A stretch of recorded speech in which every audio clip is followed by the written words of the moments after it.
हरि ओम मंडळी. शांताकारं भुजगशयनं पद्मनाभं सुरेशं विश्वाधारं गगनसदृशं मेघवर्णं शुभांगं लक्ष्मीकान्तं कमलनयनं योगिहृद्ध्यानगम्यं वंदे विष्णुं भवभयहरं सर्वलोकैकनाथं. हरि ओम. आज आपण दुसऱ्या अध्यायाच्या 42व्या श्लोकापासून सुरुवात करणार आहोत. आता या पुढच्या 42, 43 आणि 44 या 3 श्लोकांमध्ये स्वार्थपरायण आणि सकाम मनुष्यांचा स्वभाव कसा असतो किंवा ते काय करतात ज्यामुळे ते परमेश्वराला प्राप्त होऊ शकत नाहीत याचं वर्णन भगवंतांनी केलेलं आहे. ते आपण बघूया. सुरुवात करूया. यामिमां पुष्पितां वाचं प्रवदन्त्यविपश्चिताः वेदवादरतः पार्थ नान्यदस्तीति वादिनः. या पहिल्या म्हणजे 42व्या श्लोकामध्ये असं म्हटलेलं आहे. काय आहे हे, कसे असतात? याम इमाम पुष्पिताम वाचम, ज्यांना या पुष्पित या शब्दाचा अर्थ खूप सखोल आहे. पुष्पिताम वाचम, वरवर अर्थ तुम्हाला पुस्तकामध्ये दिसेल की दिखाऊ वाणी, पण तो तसा नाही आहे अर्थ. थोडा त्याच्यावर आपण विचार करू.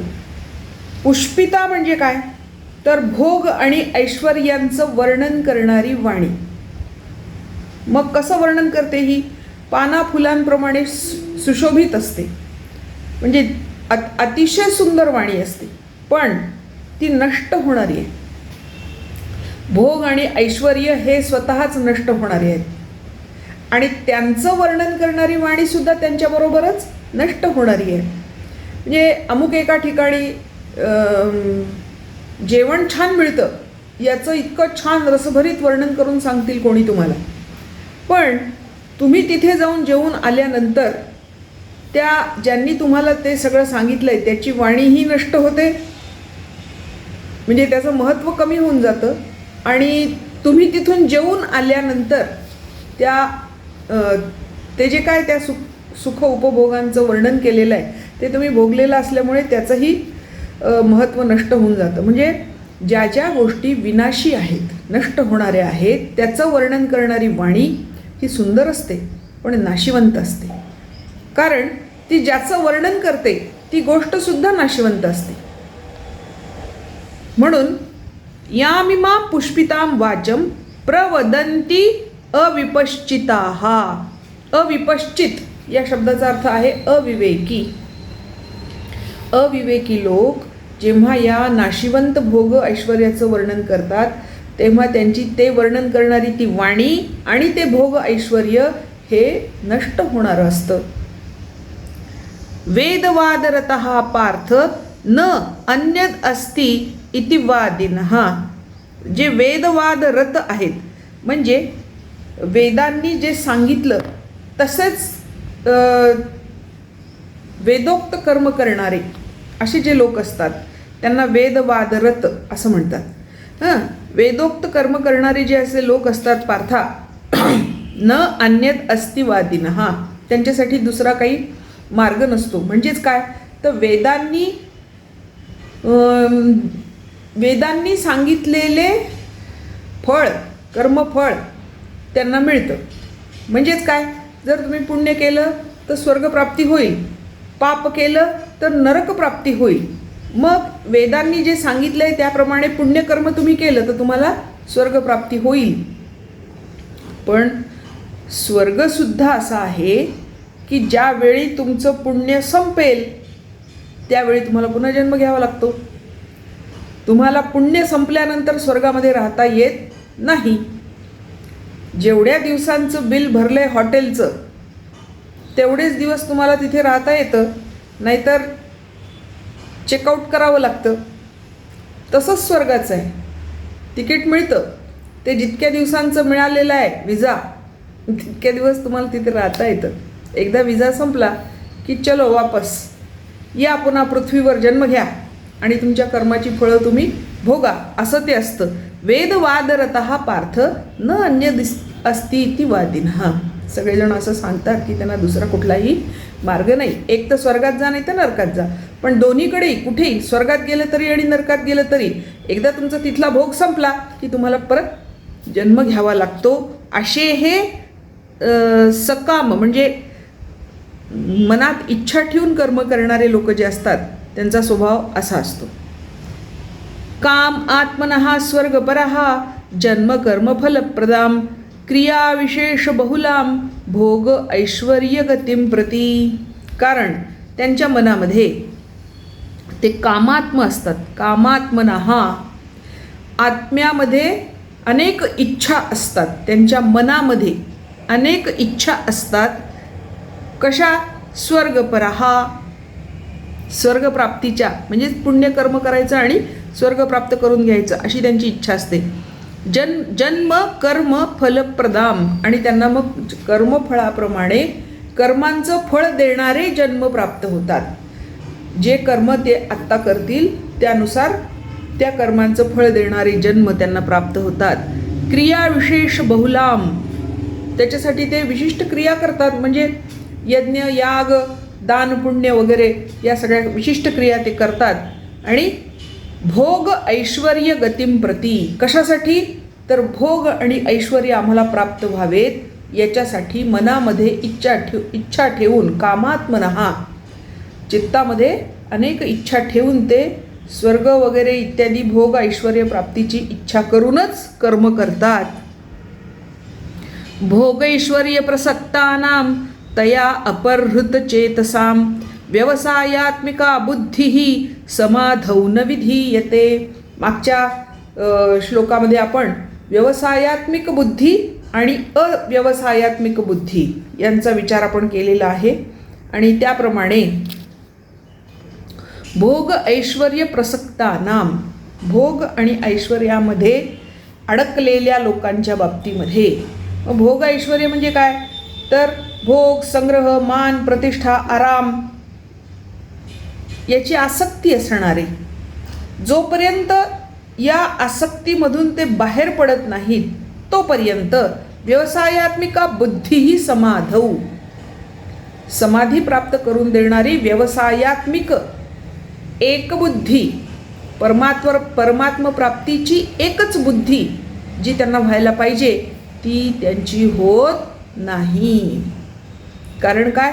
त्यांच्या मनामध्ये भोग, संग्रह, मान, प्रतिष्ठा, आराम या सगळ्या नष्ट होणाऱ्या सुख उपभोगांची तीव्र इच्छा असते. आणि म्हणून ते त्याच्यातून बाहेर पडत नाहीत आणि मग त्याचं त्यांना फळसुद्धा मिळत नाही.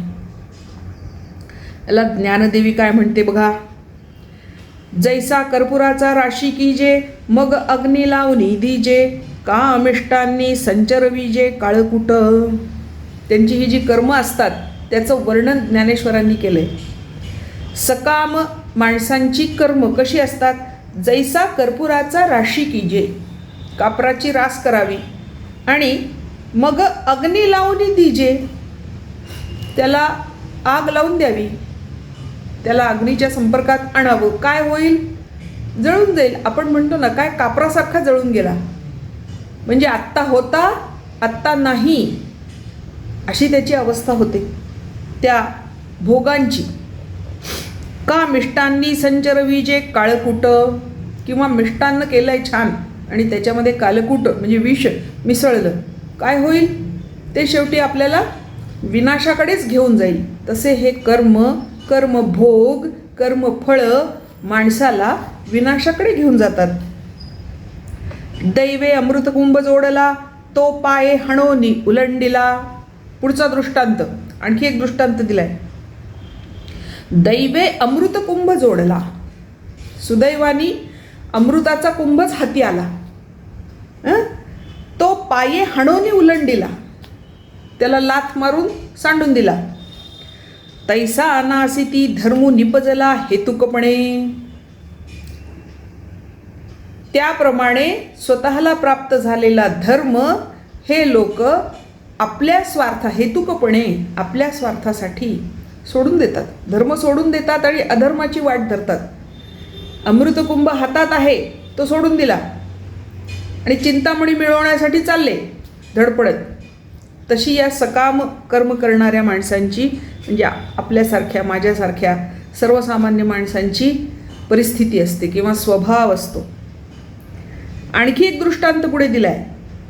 जैसी रंदवणी रससोय निकी करुनिया मोले विकी तैसा भोगासाठी अविवेकी धाडिती धर्मू. जैसे रंधवणी रससोय निकी, छान रसाळ चवदार खूप श्रम घेऊन काही पदार्थ रांधले म्हणजे शिजवले, उत्तम पदार्थ शिजवावेत, करुनिया मोले विकी, आणि ते इतके छान झालेले असताना त्याला पैसे घेऊन विकावं, त्याप्रमाणे तैसा भोगासाठी अविवेकी, त्यासाठी त्याप्रमाणे अविवेकी माणूस, अविचारी माणूस, अज्ञानी माणूस, सर्वसामान्य संसारी माणूस भोगासाठी धाडिती धर्मू. आपले भोग भोगण्यासाठी, आपल्याला उत्तम भोग मिळावेत यासाठी धर्म सोडून देतात आणि अधर्माची वाट धरतात, कर्तव्य कर्म विसरतात आणि जे करू नये अकर्तव्य जे आहे ते करतात. म्हणून हे पार्था दुर्बुद्धी देख सर्वथा तया वेदवादरता मनी वसे. हे पार्था, दुर्बुद्धी देख सर्वथा, अशा लोकांची बुद्धी ही दुर्बुद्धी आहे असं समज. तया वेदवादरता मनी वसे, कुणाच्या मनात वसते ही वेदवादरत असे जे लोक आहेत, म्हणजे स्वर्गीय उपभोगांची कामना करणारे जे लोक आहेत, संसारी जे लोक आहेत, सामान्य लोक जे आहेत, त्यांच्या मनामध्ये अशा प्रकारच्या इच्छा असतात असं वर्णन केल्यानंतर पुढच्या म्हणजे 47व्या श्लोकामध्ये अर्जुनाला आत्मसंयमी होण्याचा उपदेश केलेला आहे. हे वर्णन यासाठी केलं आहे, पूर्ण 42, 43, 44 या 3 श्लोकांमधलं वर्णन अर्जुनासमोर यासाठी केलं आहे की आता हे तू करायचं नाही आहेस हे सांगण्यासाठी. आणि मग तू काय करायचं आहेस हे पुढच्या श्लोकामध्ये सांगितलेलं आहे. 45व्या श्लोकामध्ये सांगतात भगवंत, त्रैगुण्य विषया वेदा निस्त्रैगुण्यो भव अर्जुन. अर्जुना, वेद काय आहेत? त्रैगुण्य विषय हा वेदाहा, वेदांमध्ये त्रिगुणात्मक जे विषय आहेत ते सांगितलेले आहेत. म्हणजेच काय, वेदांमध्ये कर्मकांड सांगितलेलं आहे आणि हे कर्मकांड कशासाठी आहे तर पुण्य प्राप्त होण्यासाठी. पुण्याच्या राशी प्राप्त झाल्या की मग माणसाला अनेक वर्षपर्यंत स्वर्गामध्ये निवास करता येतो. हे त्याचं फळ आहे वेदांनी सांगितलेलं. वेद इथपर्यंतच सांगतात. त्याच्यामुळे कोणतेही भोग, मग ते पृथ्वीवरचे असोत किंवा स्वर्गीय असोत, हे सगळे त्रिगुणात्मक आहेत. म्हणजे सत्व रजतम या 3 गुणांनी युक्त असणारे आहेत. मग हे सत्व रजतम काय आहे तर ही माया आहे, हे अज्ञान आहे. त्या मायेमुळे निर्माण झालेली एक झाकण आहे. आणि हे वेद आपल्याला काय करायला सांगतात? कर्मकांड करायला सांगतात. कर्मकांडाद्वारे काय मिळतं? स्वर्गीय भोगांची प्राप्ती होते. पण कुठपर्यंत? जिथपर्यंत तुमचं पुण्य साचलेलं आहे तिथपर्यंत. एकदा तुमचं पुण्य संपलं की पुन्हा तुम्ही स्वर्गातून खाली यायचं आहे, पुन्हा जन्म घ्यायचा आहे. म्हणजे तुम्हाला श्रेयस म्हणजे परम आत्मा किंवा परमात्मा जो आहे त्याची प्राप्ती होत नाहीच. त्रैगुण्य विषया वेदहा. म्हणून अर्जुना निस्त्रैगुण्यो भव, तू निस्त्रैगुण्य हो, म्हणजे या त्रिगुणांच्या तावडीतून मुक्त हो, मोकळा हो, सुटा हो. त्या त्रिगुणांच्या तावडीमध्ये सापडू नको.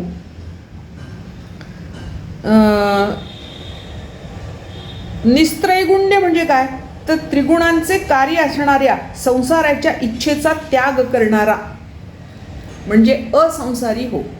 सांसारिक लोक सगळे या त्रिगुणांमध्ये गुरफटलेले आहेत. तू त्यातून मुक्त हो, म्हणजे संसाराची आसक्ती सोडून दे. हे पहिल्या ओळीत सांगितलंय. आता दुसऱ्या ओळीमध्ये काय म्हणतायत बघा, निर्द्वंद्वो नित्य सत्वस्थः आणखी कसा हो? निर्द्वंद्व हो, म्हणजे कुठल्याही द्वंद्वाचा तुझ्यावर परिणाम होऊ नये असा हो. मग ते सुख असेल, दुःख असेल, लाभ असेल, अलाभ असेल, विजय असेल, पराजय असेल, शीत असेल, उष्ण असेल, खरं असेल, खोटं असेल, काही जे असेल, जे जे द्वंद्व तुझ्यासमोर उपस्थित होईल तिथे तू निर्द्वंद्व हो. म्हणजे दोन्हीमध्ये तुझी बुद्धी, तुझा विवेक समान असला पाहिजे. आणि नित्य सत्वस्थ, कायम सत्वामध्ये स्थिर राहणारा, नित्य सत्वस्थ. सत्व म्हणजे पुन्हा ते परमतत्व, परमतत्वाला शरण गेलेला, परमतत्वाच्या सान्निध्यात असणारा असा तू हो. निर्योगक्षेम आत्मवान. किती किती गोष्टी सांगितल्या बघा. पहिलं निस्त्रैगुण्य, दुसरं निर्द्वंद्व, तिसरं नित्यसत्वस्थ, चौथं निर्योगक्षेम आणि पाचवं आत्मवान. हे 5 गुण तुझ्यामध्ये येऊ देत असं भगवंतानी अर्जुनाला सांगितलंय. पैकी त्रैगुण्य पाहिलं म्हणजे असंसारी हो, निर्द्वंद्व म्हणजे द्वंद्वरहित हो, नित्यसत्वस्थ सत्वामध्ये कायम स्थिर राहणारा हो, निर्योगक्षेम. योग म्हणजे काय? जी गोष्ट आम्हाला प्राप्त झाली नाही ती प्राप्त करून घेणे, त्याला योग म्हणतात. आणि क्षेम म्हणजे काय? तर प्राप्त झालेल्या गोष्टीचं रक्षण करणे, त्याला क्षेम म्हणतात. माणसाची धडपड हीच आहे, मला पैसा प्राप्त होत नाही म्हणून मी पैसा मिळवण्यासाठी खूप मरमर कष्ट करून ते पैसे मिळवतो. तो झाला माणसाने प्राप्त केलेला योग.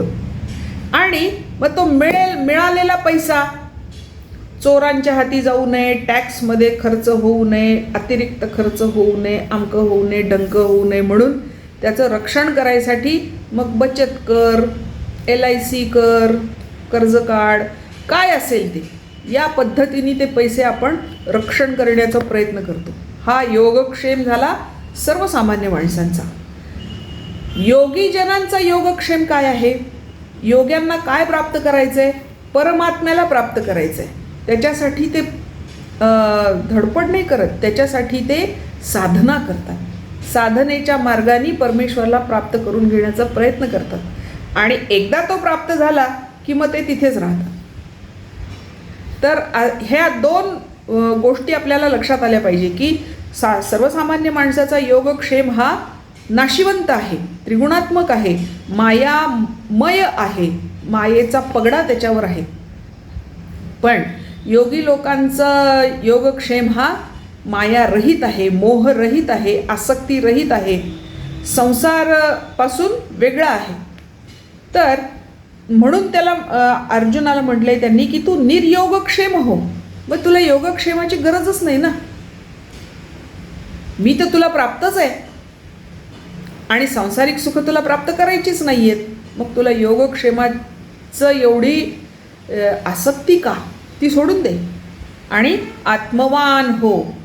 आत्मवान हो म्हणजे मी म्हणजे देह नसून मी म्हणजे आत्मा आहे, हे तुझ्या लक्षात येऊ दे. मी कोण आहे याची तुला आठवण होऊ दे. परमात्मपरायण हो. आत्मवान हो म्हणजे परमात्मपरायण हो. हाच माणसाच्या जीवनाचा मुख्य उद्देश आहे हे तुला कळू दे असं त्याला सांगतायत. आता ज्ञानेश्वरीत काय म्हटलंय बघूया. तिही गुणी आवृत्त हे वेद जाण निभ्रांत, म्हणून उपनिषदी समस्त सात्विक ते. वेदांमध्ये कर्मकांड सांगितलेलं आहे आणि उपनिषदांमध्ये ज्ञानकांड सांगितलेलं आहे. म्हणजे स्वर्गप्राप्ती किंवा ऐहिक आणि पारलौकिक उपभोग प्राप्तीचे मार्ग वेद सांगतात आणि उपनिषद हे ज्ञानप्राप्तीचा मार्ग सांगतात. तिथं ज्ञान मिळतं. म्हणून तिही गुणी आवृत्त, तिन्ही गुणांनी झाकलेलं हे वेद जाण निभ्रांत, हे सगळे वेद त्रैगुणयुक्त आहेत. म्हणून उपनिषदी समस्त सात्विक ते, आणि म्हणूनच त्यांच्या उपनिषदांमध्ये ते सात्विक झालेले आहेत. तिथे सगळं ज्ञानकांड आहे. येर रजतमात्मक जेथ निरूपी जे कर्माधिक, जे केवळ स्वर्गसूचक धनुर्धरा, हे धनुर्धरा, हे अर्जुना, येर रजतमात्मक, जे काय रजतमात्मक आहे म्हणजे रजोगुण आणि तमोगुणयुक्त आहे. जेथ निरूपीजे कर्माधिक, जिथे केवळ कर्म इत्यादींचं निरूपण केलेलं आहे म्हणजे कर्मकांड सांगितलेलं आहे. जे केवळ स्वर्गसूचक धनुर्धरा, आणि ते केवळ स्वर्गप्राप्तीची सूचना देणारं आहे. तिथे तुम्हाला फक्त एवढंच मिळेल की हे पुण्य केलं स्वर्ग मिळेल, हे पुण्य केलं स्वर्ग मिळेल, हे पुण्य केलं स्वर्ग मिळेल, पुण्याच्या राशी जमत राहा, असं ते सांगितलेलं आहे. म्हणून तू जाण हे सुखदुःखाशीच कारण, येथ झणे अंतःकरण रगोदेसी. म्हणून तू जाण, म्हणून तू हे जाणून घे, हे सुखदुःखाशीच कारण. हे वेदांनी जे मार्ग सांगितलेत ते सगळे सुख आणि दुःख प्राप्तीचेच कारण आहेत. येथ झणे अंतःकरण, इथे जर अंतःकरण तू लावलं नाहीस, लावू नयेस, रगोदेसी, तुझं अंतःकरण इथे शिरू देऊ नकोस, या वेदाच्या कर्मकांडामध्ये तुझं अंतःकरण शिरू देऊ नकोस. तू गुणत्रया तिथे अव्हेरी, तू त्रिगुणांचा अव्हेर कर म्हणजे सोडून दे, त्याग कर. मी माझे हे न करी, मी मारणारा, माझ्या नातेवाईकांना मारणारा आणि मरणारे माझे नातेवाईक. मी माझं, मी माझं माझं माझं, मला मला मला, माझ्यामुळे असं काही करू नकोस. मी माझे हे न करी, एक आत्मसुखांतरी विसंबक्षणी, एका आत्मसुखामध्ये क्षणभर तू एकदा विसंबून पहा, स्थिर होऊन पहा, म्हणजे तुला त्याचा आनंद काय आहे ते कळेल. असं या 45व्या श्लोकामध्ये भगवंतांनी अर्जुनाला सांगितलेलं आहे. आता मग अशी अवस्था प्राप्त झाल्यावर तो जो ब्रह्म जाणणारा आहे त्याची अवस्था कशी होते ते 46व्या श्लोकात सांगितलेलं आहे. आधी सामान्य माणूस कसा ते सांगितलं आहे, त्या सामान्य माणसासारखा अर्जुना तू होऊ नकोस हे सांगितलं आहे. मग चांगला म्हणजे ज्याला म्हणतो ब्रह्मतत्व जाणणारा तो माणूस कसा असतो त्याचं वर्णन इथे 46व्या श्लोकात केलं आहे. यावान अर्थ उदपाने सर्वतः संप्लुतोदके, तावान सर्वेषु वेदेषु ब्राह्मणस्य विजानताः. ज्या माणसाला समजा एका माणसाला असं छान मोठं पाण्याने भरलेलं सरोवर मिळालं आहे आणि त्याच्या बाजूलाच एक डबकं आहे, माणूस कशाला प्रेफरन्स देईल, प्राधान्य कशाला देईल? अर्थातच छान सरोवर पाण्याचं जे भरलेलं आहे त्यालाच प्रेफरन्स देईल. पण ज्याला हे सरोवर आपोआप प्राप्त झालं आहे त्याला त्या डबक्याची काय गरज आहे? आता हा दृष्टांत इथे का दिला ते एकदा बघू. यासाठी दिला की सांसारिक सुख, ऐहिक उपभोग हे एक डबकं आहे. वेदवादरतः, वेदोक्त सगळी कर्म जी पुण्य प्राप्त करून देणारी आहेत ते एक डबकं आहे. आणि एकच त्याच्यातून बाजूला होणं, त्याची आसक्ती सोडून देणं हा एकच मार्ग घेतला आणि परमात्मा प्राप्ती करून घेतली की ते मोठं सरोवर हाती लागतं, घबाडच हाती लागतं. ज्याला घबाड मिळालंय तो 2-5 रुपयांची कशाला किंमत करेल, किंवा ती एक किंमत त्याला तेव्हा असत नाही कारण त्याला घबाडच मिळालंय. तर हे घबाड कुठे मिळतं? परमात्मा प्राप्तीमध्ये मिळतं, ब्रह्मप्राप्तीमध्ये मिळतं, ब्रह्मज्ञान झाल्यावर मिळतं. एकच ब्रह्मज्ञान झालं की तुम्हाला सगळं घबाड मिळालं. मग तुम्हाला ह्या ऐहिक सुखांची, उपभोगांची, पैशांची, घराची, नातेवाईकांची काही गरज नाही. हे समजावून सांगण्यासाठी यावान अर्थ उत्पाने, जोपर्यंत डबकं आहे तोपर्यंत ठीक आहे, पण सर्वतः संप्लुतोदके, सगळ्या बाजूनी पाण्याने पूर्ण भरलेलं डबकं हे सरोवर जोपर्यंत दिसत नाही तोपर्यंत ते डबकं ठीक आहे. हा या संसारामध्ये रमणं तोपर्यंत ठीक आहे जोपर्यंत मला स्वतःची ओळख होत नाही तोपर्यंत. एकदा आत्मज्ञान प्राप्ती झाली की ते सरोवर प्राप्त होतं, आणि ते सरोवर प्राप्त झालं की सुखोपभोगांचं हे डबकं त्या माणसाला नकोसं वाटायला लागतं, त्याची त्याला गरज राहत नाही. तावान सर्वेषु वेदेषु, तोपर्यंतच सगळ्या वेदांमध्ये ब्राह्मणस्य विजानतः, ब्रह्मज्ञान जाणणाऱ्या माणसाला इंटरेस्ट असतो. कुठपर्यंत? जोपर्यंत त्याला त्या सरोवराचं दर्शन होत नाही तोपर्यंत. एकदा त्याला त्या सरोवराचं दर्शन झालं की मग सर्वेषु वेदेषु, सगळ्या वेदांच्या बाबतीत त्याला काही कर्तव्य राहत नाही. इथे पहा, त्याचं कारण सांगितलेलं आहे. ब्रह्मज्ञानी माणसाला वेदशास्त्रांची गरज नसते, ते परमात्मपरायणच होतात, निर्योगक्षम असतात. काही मिळो अथवा न मिळो त्यांना त्याची तमा नसते. त्यामुळे हे अर्जुना, आत्मवान आणि निर्योगक्षेम असा तू हो, असं सांगितलेलं आहे. ज्ञानेश्वर महाराज काय म्हणतात बघा. का उदकमय सकळ, जरी जाहले हे महितळ, तरी आपण घेपे केवळ आरतीची जोगे. अरे अर्जुना, हे संपूर्ण पृथ्वीतळ जर पाण्याने भरून गेलं तरी पण ज्याला ते पाणी पाहिजे तो काही सगळं पृथ्वीवरचं पाणी थोडीच घेतो. आरती म्हणजे गरज, त्याला अतिशय गरज, तीव्र गरज जेवढ्या पाण्याची आहे तितकंच पाणी तो घेईल ना. म्हणजे एका वेळेला माणूस एक फुलपात्रभर, फारच फार तांब्यावर पाणी पिईल, तो काय घागरीच्या घागरी पाणी पिणार नाही.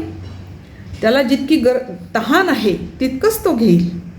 त्याप्रमाणे तैसे ज्ञानी जे होती, ते वेदार्था ते विपरीती, मग अपेक्षिती ते स्वीकारिती शाश्वत जे. त्याप्रमाणे ज्ञानी माणसं अर्जुना, वेदार्था ते विपरीती, वेदार्थांच्या विपरीत असणारं, वेदार्थांपेक्षा वेगळं असणारं ते स्वीकारतात, जे शाश्वत आहे, जे श्रेयस आहे, श्रेय देणारं आहे, अशी जी गोष्ट आहे तेच ते स्वीकारतात. त्याच्या पलीकडचं ते स्वीकारत नाहीत. तसा तू हो, असं अर्जुनाला सांगितलं आहे. आता आजचा शेवटचा श्लोक 47वा, जो सर्व परिचित आहे. अनेक जण अनेक वेळा त्याची सगळ्यांच्या तोंडावर फेकून वाहवा मिळवतात तो श्लोक, तो हा श्लोक आहे.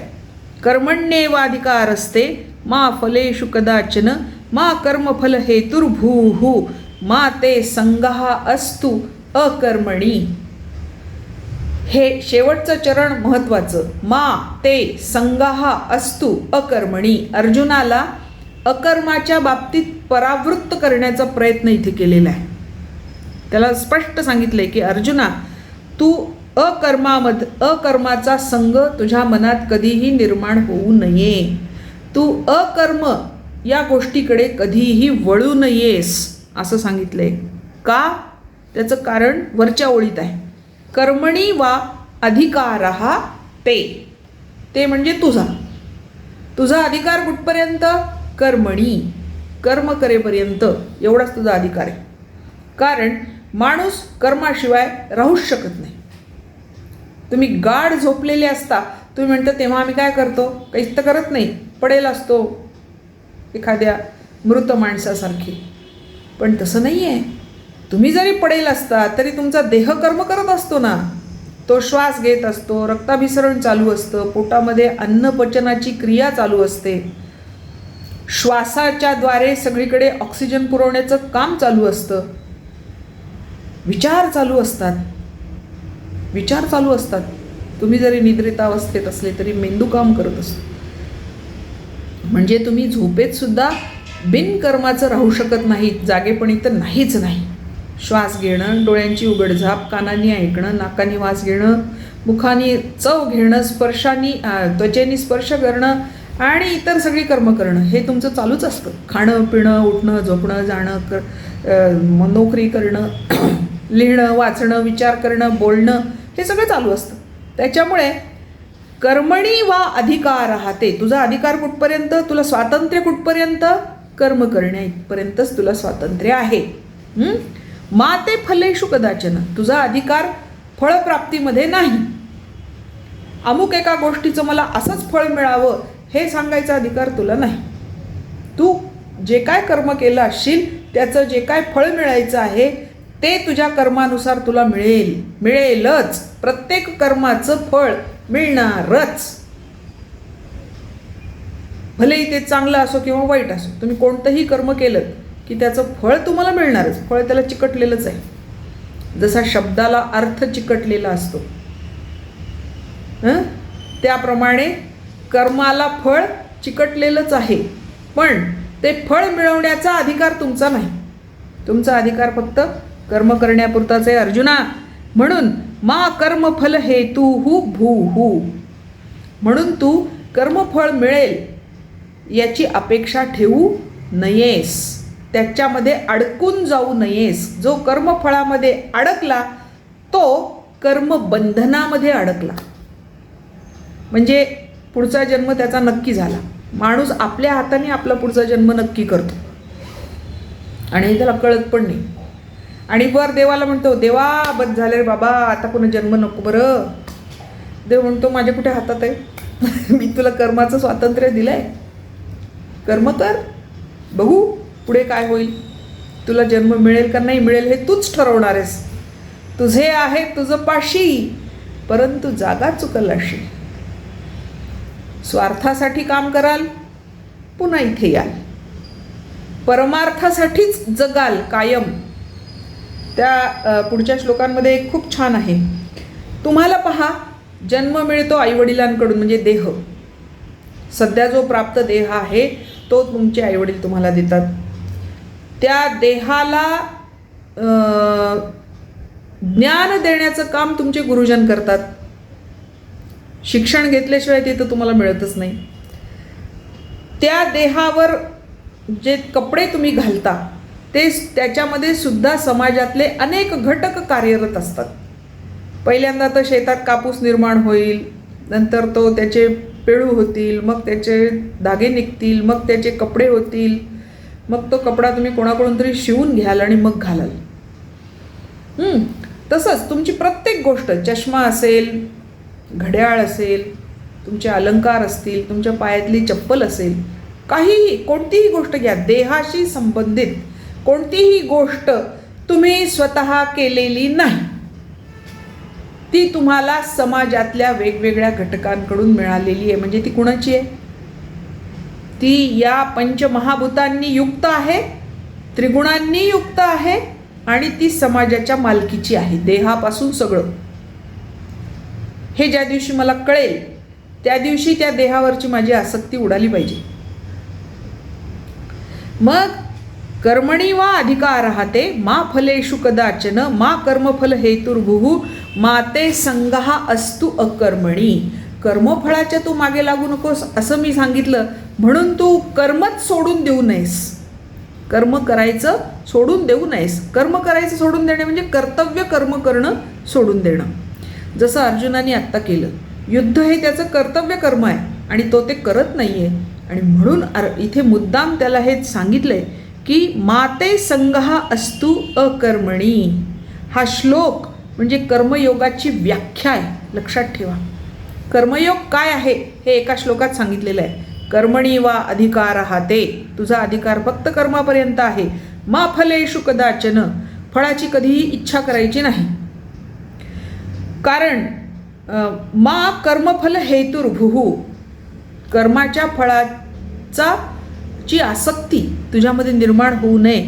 आणि माते संगः अस्तु अकर्मणी, आणि तू अकर्माकडेही कधी वळू नयेस. म्हणजे कर्तव्य कर्म तर करायचंच, त्याच्यासाठी तर जन्म मिळाला आहे आणि म्हणून ते सोडायचं नाही. इथे सूत्र रूपाने कर्मयोग सांगितलेला आहे. आता कर्म काय आहे तर म्हणजे माणसाला कर्मफळं कशी भोगावी लागतात ते दोन प्रकारांनी. एक, कर्मांची फळं आपल्याला या जन्मात भोगावी लागतात आणि या जन्मात आपण काही कर्म करतो त्याची पण काही फळं याच जन्मात भोगायला लागतात. आणि उरलेली म्हणजे हा जन्म पुरत नाही सगळी फळं भोगायला, म्हणून उरलेली पुन्हा भविष्यात आपल्याला पुढच्या जन्मामध्ये भोगावी लागतात.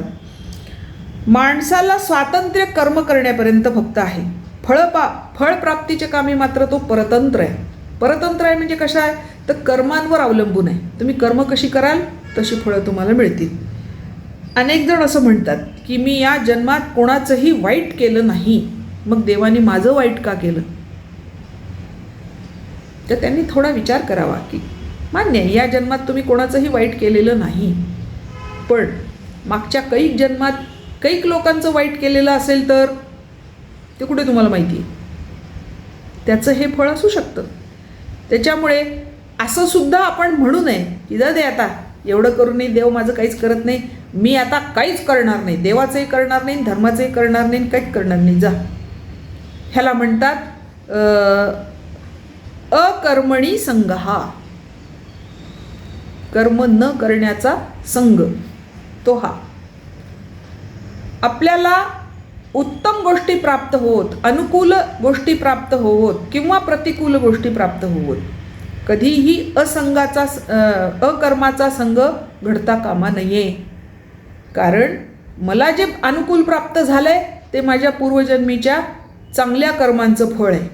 मला जे प्रतिकूल प्राप्त झालंय ते पण माझ्याच पूर्वजन्मीच्या कुकर्मांचं फळ आहे.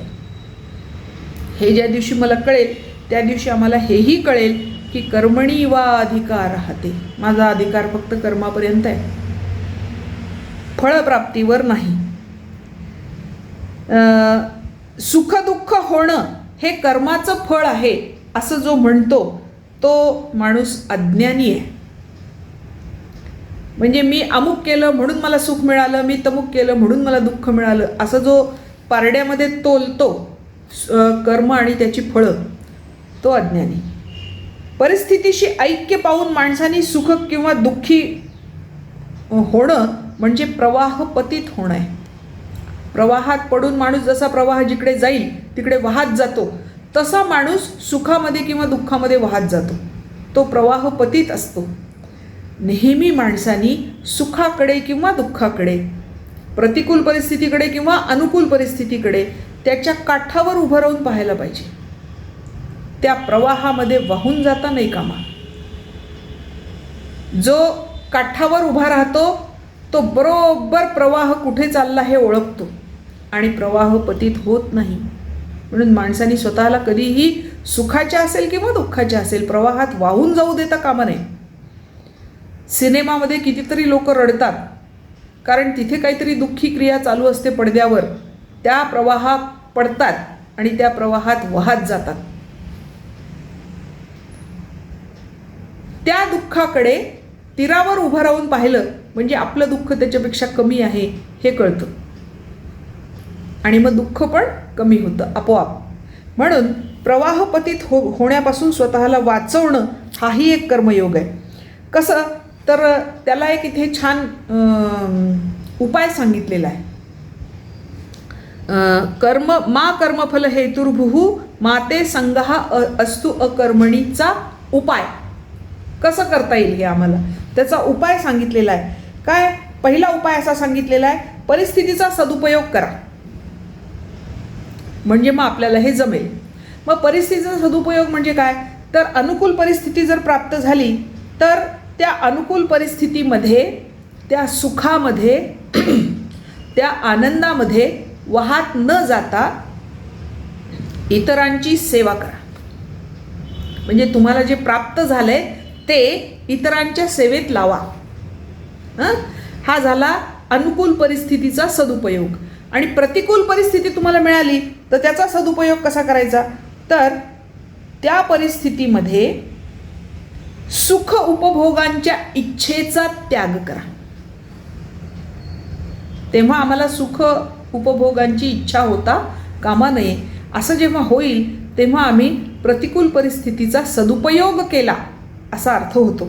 मग जर दोन्ही प्रकारच्या परिस्थितीमध्ये विवेक ठेवून, विचार नीट जागा ठेवून जर आम्ही सदुपयोग केला तर आम्हाला योग्य कर्मयोग साधला असं लक्षात येतं. अकर्माचा संग का करायचा नाही, तर त्याच्यात दोन गोष्टी आहेत. त्याच्यामध्ये आळस आणि प्रमाद निर्माण होतो. आळस म्हणजे आळशीपणा आणि प्रमाद म्हणजे जाणून बुजून केलेली चूक. अमुक वेळेला आराम करायचा नाही असं काही आहे ठरलेलं, त्या वेळेला जाणून बुजून जो आराम करतो तो त्याचा प्रमाद आहे. चूक होणं ही अजाणतेपणी असू शकते काही वेळेला, पण जाणतेपणी केलेली चूक म्हणजे प्रमाद. आणि हा अकर्मामध्ये आहे. कर्म न करण्याच्या मनोवस्थेमध्ये माणूस आळशी बनतो आणि प्रमाद करतो, म्हणून त्या करायच्या नाहीत. आणि कारण त्या गोष्टींनी माणूस अधोगतीला जातो. आता ज्ञानेश्वर काय म्हणतात बघा, म्हणून या ऐके पार्था याची परी पाहता, तुझं उचित होय आता स्वकर्म हे. तुझं उचित होय आता स्वकर्म. हे सगळं ऐकल्यानंतर पार्था तुला उचित काय आहे, तू म्हणलास ना श्रेयस्कर काय ते सांग, तर तुला श्रेयस्कर सांगतो, तुझ्या श्रेयाची गोष्ट सांगतो. आम्हासी समस्त हे विचारिले, तवा ऐसेची हे मना आले, जेन सांडी जे तू आपुले विहित कर्म. तू तुझं विहित कर्म सोडू नयेस.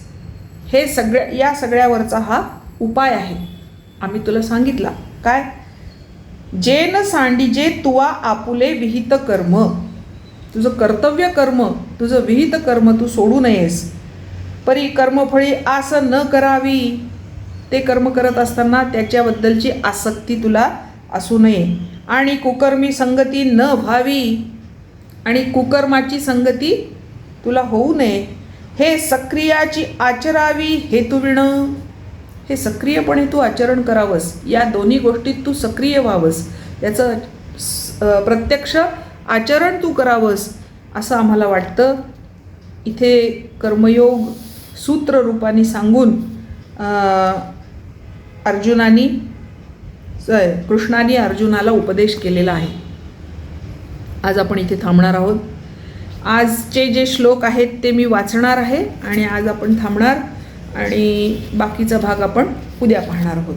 आज आपण 42व्या श्लोकापासून ते 47व्या श्लोकापर्यंतचे श्लोक वाचणार आहोत. यामिमां पुष्पितां वाचं प्रवदन्त्य विपश्चितः. यामिमां पुष्पितां वाचं प्रवदन्त्य विपश्चितः. वेदवादरतः पार्थ नान्यदस्तीति वादिनः. वेदवादरतः पार्थ नान्यदस्तीति वादिनः. कामात्मनः स्वर्गपरा जन्मकर्मफलप्रदाम्. कामात्मानः स्वर्गपरा जन्मकर्मफलप्रदाम्. क्रियाविशेषबहुलां भोगैश्वर्यगतिं प्रति. क्रियाविशेषबहुलां भोगैश्वर्यगतिं प्रति. भोगैश्वर्यप्रसक्तानां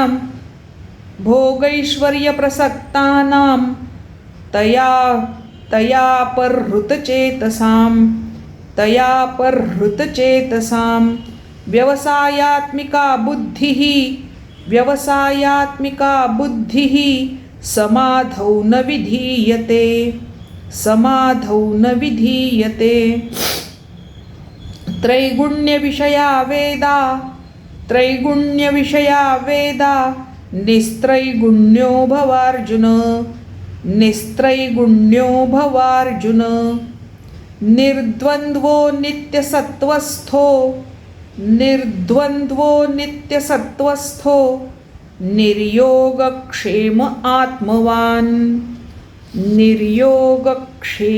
आत्मवान्. यावानर्थ उदपाने सर्वतः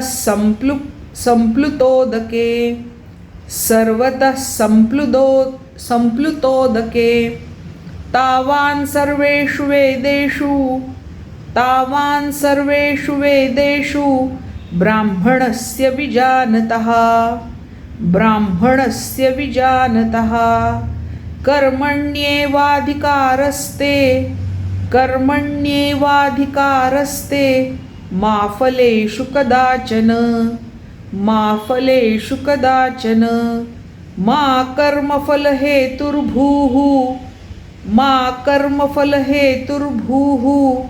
मा ते संगोस्त्वकर्मणि. हरिः ओम.